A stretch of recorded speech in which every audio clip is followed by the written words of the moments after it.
As a Nikon a6600 shooter, when I heard about the new a6700, I was immediately curious, but my focus was someplace else at the time, and only had the chance to really check out this latest model from Sony just recently.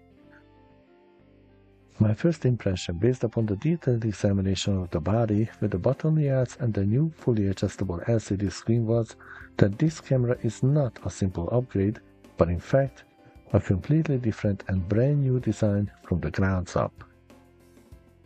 Even though I was impressed by some of the new features and solutions, I've also noticed that others are gone from the body that I used, such as the AF/MF switch with a customizable button to operate two functions simultaneously, as well as one less C button to customize, so my feelings were mixed and couldn't really understand why would they take away things that were part of the previous model.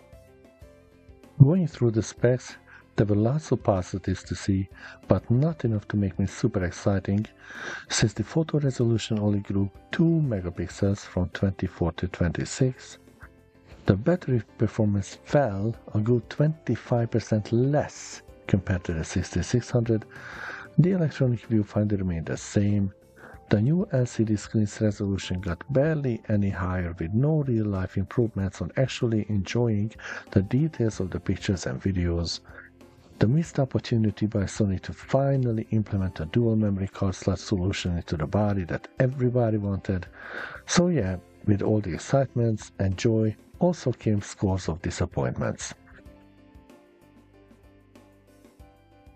So once again, after realizing and accepting the fact that this is not an upgrade but a completely new model, I just took it as is and tried to discover it for what it has to offer. In the end, curiosity got the best of me after finding a great promo deal with a large 18 to 135mm kit lens and additional accessories included, so I've got the a6700 for myself. Unboxing is always my favorite thing, however here at this part I have a quick confession to make. This is a recreation of the original unboxing video, which mysteriously disappeared from my computer and I could never find it, so I just packed up everything right back into the box as they were in order to redo this entire shot once again. As is the case with Sony equipments, the packaging is done with very nice and nature-friendly materials in a logical and simple fashion to organize the content for the excited owner to discover, starting from the paperwork, then going through the lens and the other accessories, before finally getting to the camera body itself, which I appreciate a great deal. Touching brand new equipment for the very first time coming out of the box brings a very unique feeling to me each time, which feelings I'm sure I share with many other photographers. In my opinion, the single greatest improvement Sony has made with the Alpha A6000 series cameras is that they have changed the camera's grips in order to accommodate the much larger MP-FZ100 battery, which the full frame lineup uses for improved performance.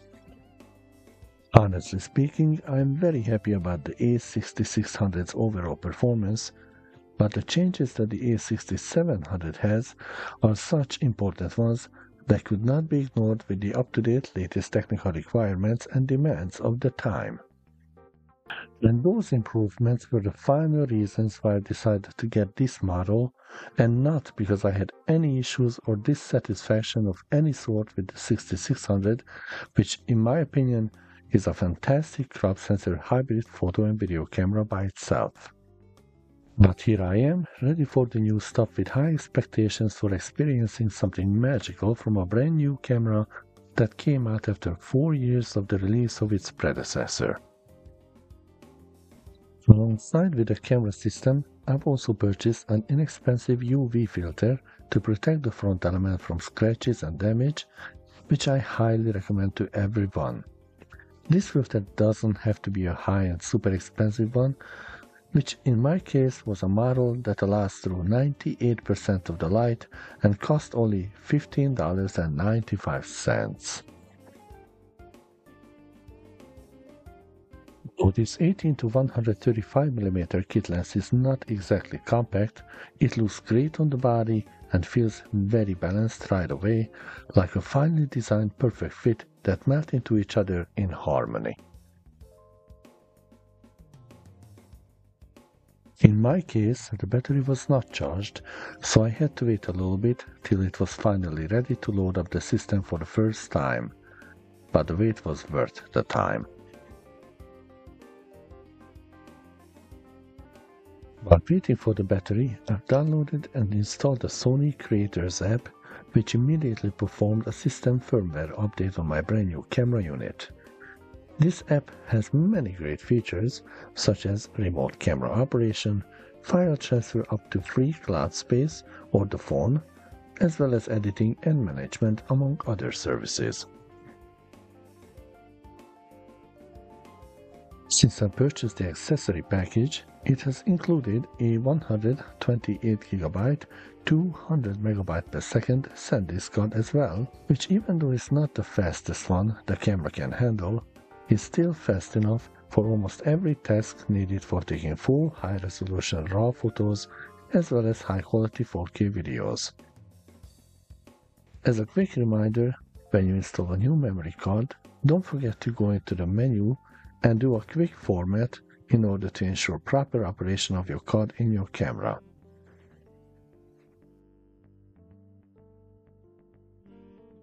The accessory package also included this very nice little compact camera bag from Rockguard, which is spacious enough to accommodate your camera with a normal size lens, in addition to an extra battery, cleaning supplies, a small flash, and a few more items you may want to take with you for your day. For a simple street or tourist photography, you don't need anything more than what you can hold in a small bag like this.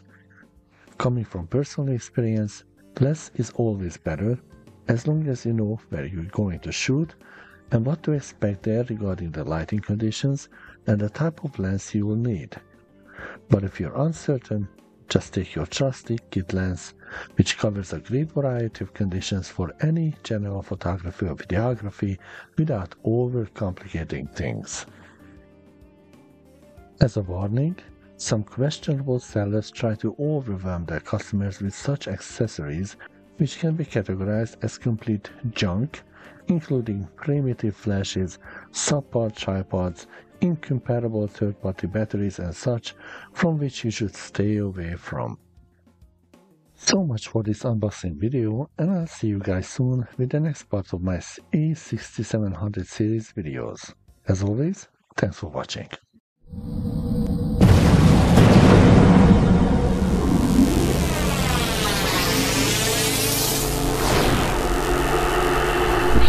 It's